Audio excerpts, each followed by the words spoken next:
Is the latest chapter in the ongoing struggles of Ride Playland. Visitors taking to TikTok slamming the amusement park, even going as far as calling it depressing. Fox 5's Richard Jacobus speaks with county officials about these rough reviews.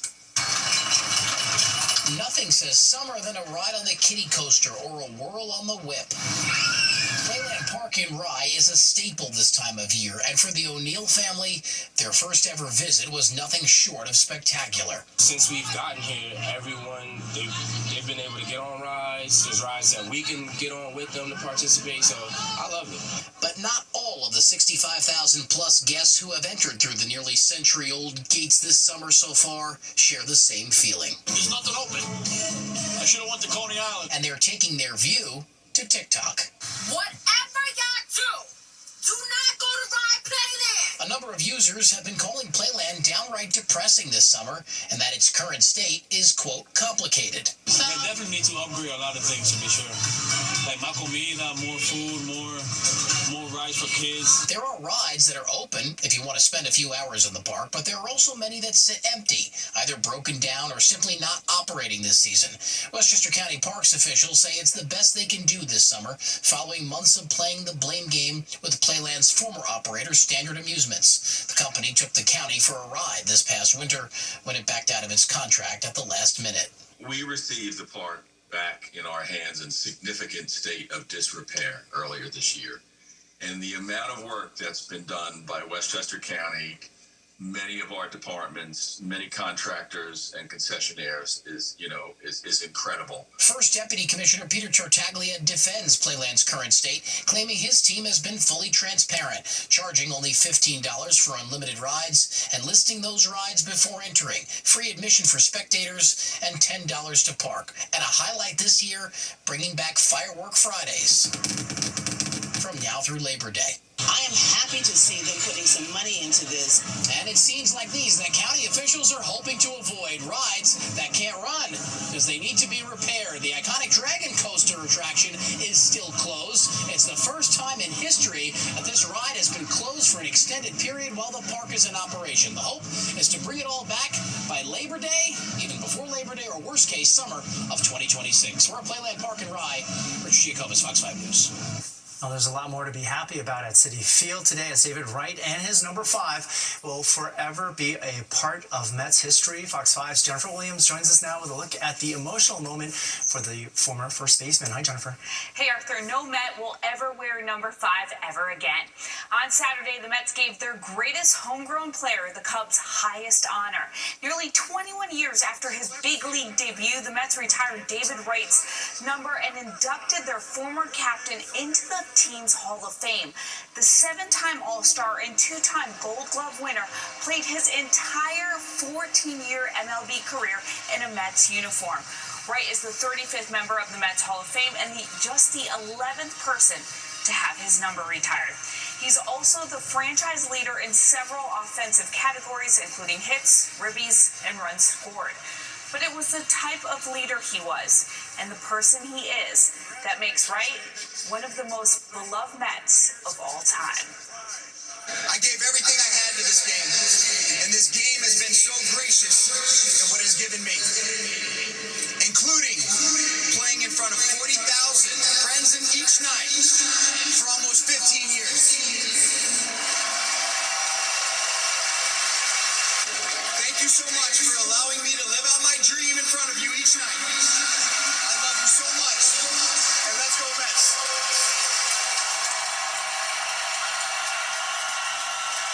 Now, as to whether or not the current squad got the win against the Reds to split the series, I'll have the highlights coming up in sports. Arthur? Now, regardless, what a class act. Thanks so much, Jennifer. Well, move over California, move over Florida. You've got some competition from Central Park this weekend. Some top beach volleyball teams go head-to-head in the first ever beach volleyball tournament in the heart of Manhattan. And a major development in the Kiss Cam scandal. The CEO of Astronomer was already put on leave, but is he now out of a job? And a little later, just how hot does it really get in the city's subway system? We've got that and the reasons behind this underground steam room.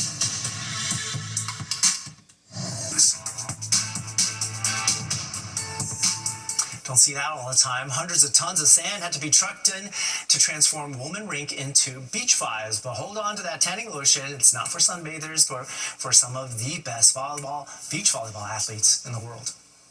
If you ever felt all Central Park really needed was a beach, well, this weekend's for you. 300,000 pounds of sand have been trucked into Woolman Rink.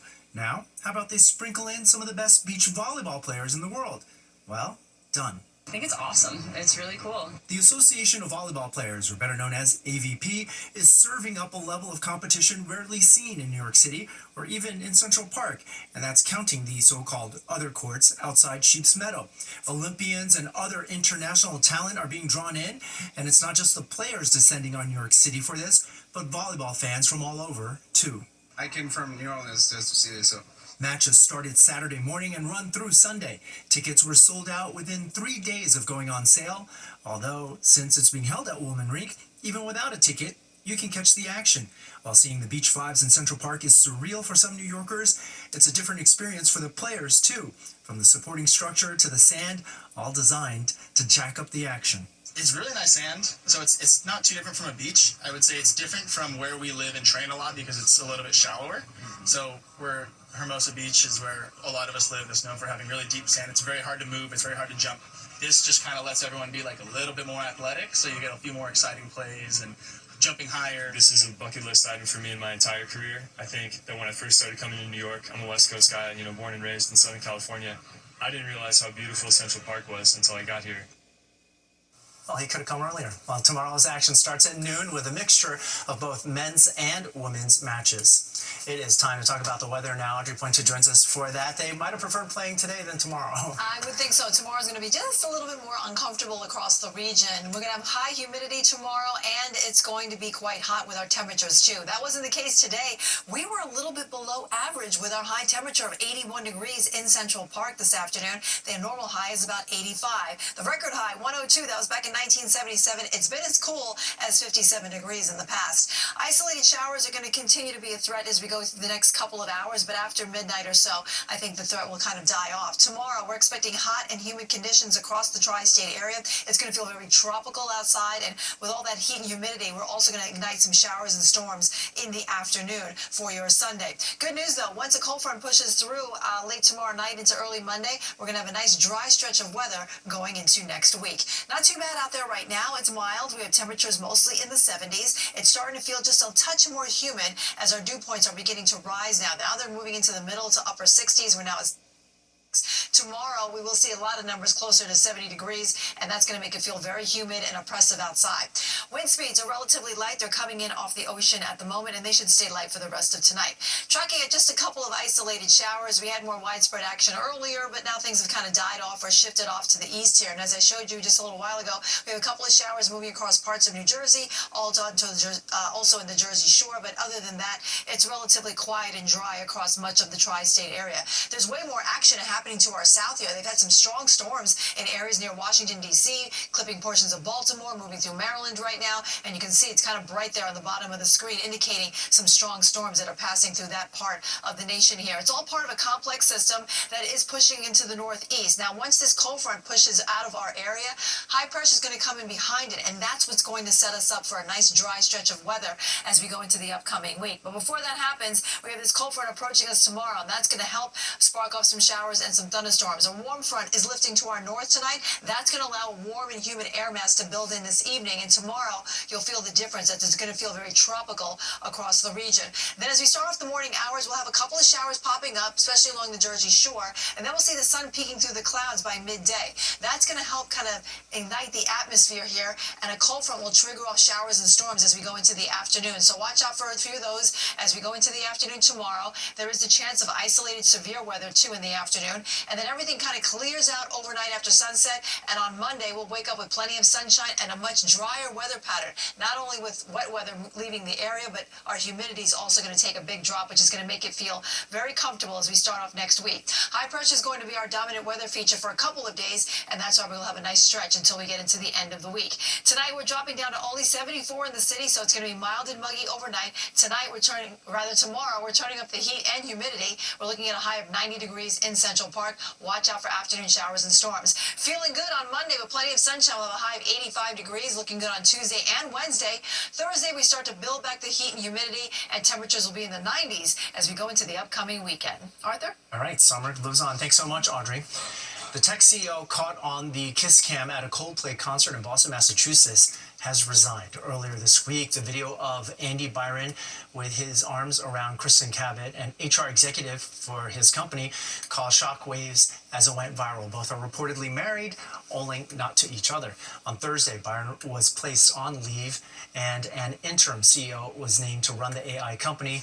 No word if Cabot faces any additional disciplinary action. An astronomer, the company Byron worked for, releasing this statement tonight saying, quote, "As stated previously, Astronomer is committed to the values and culture that have guided us since our founding. Our leaders are expected to set the standard in both conduct and accountability, and recently that standard was not met." Spotted lanternflies are here to stay, despite the best efforts by New Yorkers to stomp them on sight.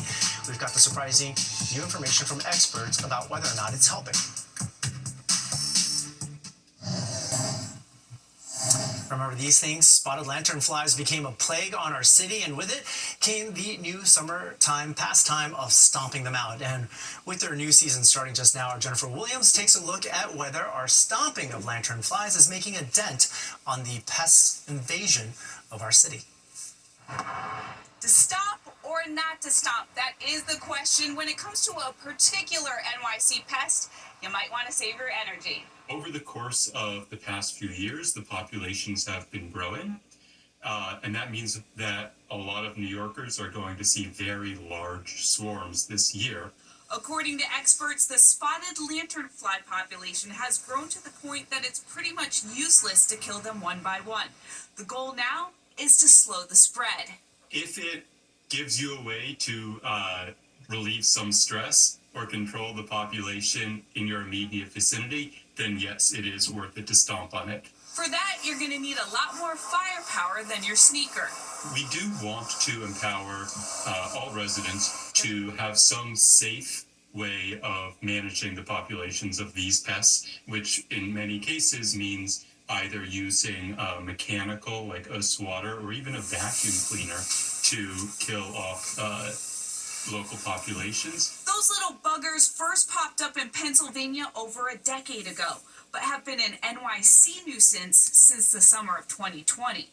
The lanternfly is at the stage of its life cycle where the adults are about to emerge, meaning this is the life stage where they are large and they are flying around. So they are about to be very obvious and very intrusive in New Yorkers' lives. They do get to be everywhere. Last year it was so bad here. According to trends in other areas, after peak years like last year and this coming year, the populations will decline. The birds and the insects that are part of our urban ecology are learning about this new food source. And it may take a couple of years, but they're going to learn how to control spotted lanternfly for us. Which seems to be exactly what New Yorkers we spoke to want. I've definitely seen more of the spotted lanternflies around. I don't really squash them. I feel a little bad doing that. It felt pretty bad to kill it, to be honest, because it's not ugly or anything, but I know they're damaging. I saw them around, but they were not bad. They were just there. I mean, harmless, right? On the Upper East Side, Jennifer Williams, Fox 5 News. Good to be good looking. Well, it's often referred to as the public free sauna, only it's not at the spa, it's on our average subway platform. So, how hot does it really get? We're going underground with a TikTok sensation, tracking the temperatures. Welcome back. Here's a quick look at our top stories tonight. A deadly car crash in Chinatown. Police say just before 7:30 this morning, the driver of a blue sedan exiting the Manhattan Bridge first struck a cyclist, then a 63-year-old woman sitting on a bench on the sidewalk. The driver killed both victims. Investigators say 2 women in the car tried to get away but were arrested by police within blocks of the crash scene. And there's been a triple stabbing in Queens. 1 person is dead, a toddler is fighting for her life, and another person is also in critical condition. It happened just after 7 this evening on Forest Avenue near Menahan Street in Ridgewood. Citizen app took this video just as EMS were arriving. Police say they found 3 people suffering from multiple stab wounds. A 41-year-old woman later died at the hospital. The 2-year-old girl and 54-year-old man are both in critical condition. So far, no arrests have been made, and the investigation there is underway. A cannabis festival in Harlem today was held at the Adam Clayton Powell Jr. State Office Building. The event was touted as a non-sales and family-friendly event.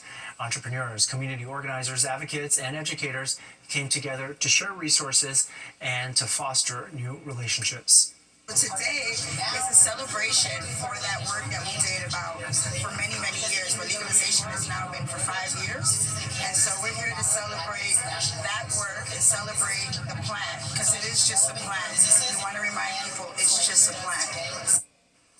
The Cannabis Festival was presented by the New York City Department of Small Business Services Cannabis NYC initiative. Regardless of the temperature outside, it almost always seems hotter underground, especially with the heat and humidity this past week. Luckily, one man has made it his mission to find out how hot it really feels like in the city's subway system. Fox 5's Richard Jacobus goes underground to catch this TikTok sensation. Finally, after weeks of high heat, the summer swelter on this night has let up. But underground, the heat miser is still holding court. And heat index is what we're focusing on because that's the feels like temperature. Meet Jack Klein, a self-proclaimed temperature taker and strap hanger who brings his own device underground to measure what it feels like in the nation's largest transit system. Jack runs New York Lab, a nonprofit that works to highlight environmental stressors within New York's public infrastructure. And notice how the humidity outside was 42%, and right when I walk down the stairs, it rises to almost 50%. It's just going to become more dangerous. It's a public health issue, really. That's how I'm framing it. With his own sensor that measures heat and humidity, Klein visits subway platforms across the city and has started a whole temperature trend on TikTok. It's racked up thousands of views. So here it's about 94 degrees heat index. One of Jack's highest readings recently at the 14th Street Union Square station. The heat index was nearly 130 degrees. At the Times Square 42nd Street station on a normal summer day, the 1, 2, and 3 Uptown platform's heat index is reading 97. I need better ventilation down here to get the air out. I think they should provide fans down here. As you can tell by my shirt, it's pretty hot down here. And in response to Jack's experiment, the MTA points us towards its climate resiliency roadmap, listing the 3 sources of heat which make conditions unbearable underground. The MTA blames their communications equipment, train brakes, and the AC units in their subway cars. All that heat has to go somewhere, and most of it is coming right here to the platform.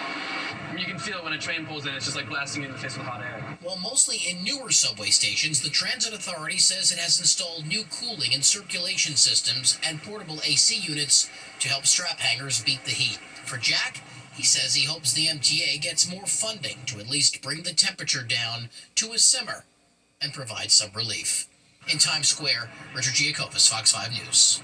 The braking causes friction. Heats up. All right, is more really merrier coming up. What some newlyweds are doing with their honeymoons that some might consider a recipe for disaster.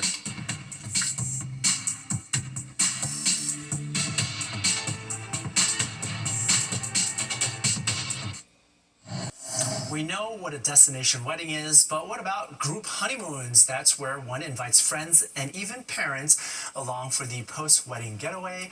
Is it a good idea, or does it really work in reality? Fox 5's Jessica Formoso walks down the aisle to explore this growing trend. You know the saying, the more the merrier, but is it really when it comes to your honeymoon? What do you guys think about taking your parents, in-laws, and friends on your honeymoon? I think a honeymoon is an intimate time, not for in-laws and parents. Bring your in-laws, parents, and friends on your honeymoon. I think it's a bad idea. I would never bring in-laws on a honeymoon. They may get in the way. Unless they're on the other end of the island. Bizarre or not, the so-called family moon seems to be a growing viral trend, with some brides recounting their awkward honeymoon on social media. Well, I wouldn't want my mom on my honeymoon. None of this stuff today makes any sense. Stop now. Go back. Let's go back. That's weird. You wouldn't do it? No, absolutely not. What's even more odd? Some parents are inviting themselves to what's supposed to be a romantic, intimate getaway. But you would take me. No, definitely not. No, it's supposed to be romantic. That's weird. Yeah, I agree with that. Relationship expert Susan Winter says this is a generational thing, mainly Gen Zers. This is the unusual thing about our time period now. Everything is different. It's not as though we're being intimate for the first time. That might have been the situation 40 or 50 years ago. So people have friend groups, they have their friends. We live in an a la carte time period where people pick and choose how they want to experience their life. And this is just another choice. Absolutely. You would? Yes. How come?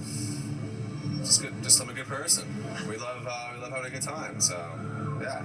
So like after the wedding, the party, you would still be like, come on, guys. Everyone, even their friends. Winter believes brides and grooms need to talk about this one, and if they agree to do it, there needs to be boundaries. Think carefully if you want to invite somebody. Will they add quality to your experience? And why are you inviting them? In Bayshore, I'm Jessica Formoso, Fox 5 News.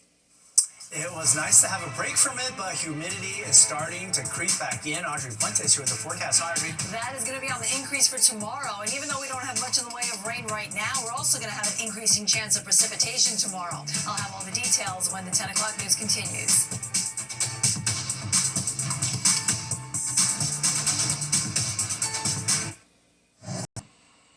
In the latest intergenerational fight, Gen Zers are giving their elder generations a blank stare when asked a question. A psychologist we speak with weighs in on what's going on here. This is Darshan, right? Yeah. Some call it a war of generations or a standoff. It's fully booked. Or really a staring contest. Specifically, we're talking about the Gen Z stare, a topic that's garnering millions of views on TikTok and on other social media, all commenting on a vacant look many Gen Zers are giving where words should be used. I think when Gen Zers don't exactly know how to socially deal with the situation, perhaps it's because of anxiety, perhaps it's because of a lack of social tools. Some Gen Zers say the stare is in response to retail situations where customers are being difficult. Whether a restaurant or in stores, they say, rather than respond with what they're actually thinking, their stare is more of a polite option of clocking out. We asked both Gen Zers and non-Gen Zers what they think is going on. Some people just assume that we look at them a weird way, I guess, but I don't think we do it, or even if we do it, we don't do it like knowing that we actually do it. We as parents, well, not me because that was a different generation, just want to give and not really teach our children anything like our parents taught us. Some experts blame the blank response on other reasons, including the dominance of cell phones and screen time, which they say are eroding social and communication skills. Other causes range from the COVID pandemic to vaping, which they say also takes a toll on Gen Zers at a crucial time in their development. I was 14 when the pandemic hit, and I didn't see anyone for like a year. But there is good news for us to share. Experts say it's not too late to teach Gen Zers some social skills. Step number one is, to get rid of the judgment, give them opportunities to connect with other people face to face and not just on screens, and really help them, help role play when you need to. While it is unclear where the phrase Gen Z stare comes from, there is no debate it's touched a nerve, perhaps even deepening the rift between Gen Zers and other generations, but at least now everybody's got something to talk about. Somebody who doesn't have a problem finding their own words is Jennifer Williams. She's here now with a checkup of what's coming up in sports. Hey, Jennifer. Trying to give you a stare when I bust out laughing. It was a truly amazing day in Queens. Watch, Audrey. Well, file this under the category of what's our excuse. For the 18th year in a row, a 66-year-old man completes a 135-mile race through one of the hottest places on Earth. That's right, 135 miles. Now, for decades, runners from across the globe have pounded the pavement through Death Valley to reach the finish line of the Badwater Ultra Marathon. Those two words alone, Badwater and Death Valley should be hints for those who want to be informed on whether or not they want to take this on. Well, the race takes place in July during the park's hottest season, when the temperatures have soared to 130 degrees, kind of like the Union Square subway station. Well, over 2 days, runners trek up and down mountain ranges, past sand dunes and salt flats, and kind of go face to face with God, I guess. Well, that does it for us tonight. You're all caught up for the weekend. If you've missed any part of the 10 o'clock news, you can always catch an encore on our free streaming app, Fox Local. Just download this QR code that's on your screen right now to get the free Fox Local app on your phone, where you can then stream our newscast anytime from anywhere. We're going to be back here tomorrow to round up the weekend's events. Hope you join us then.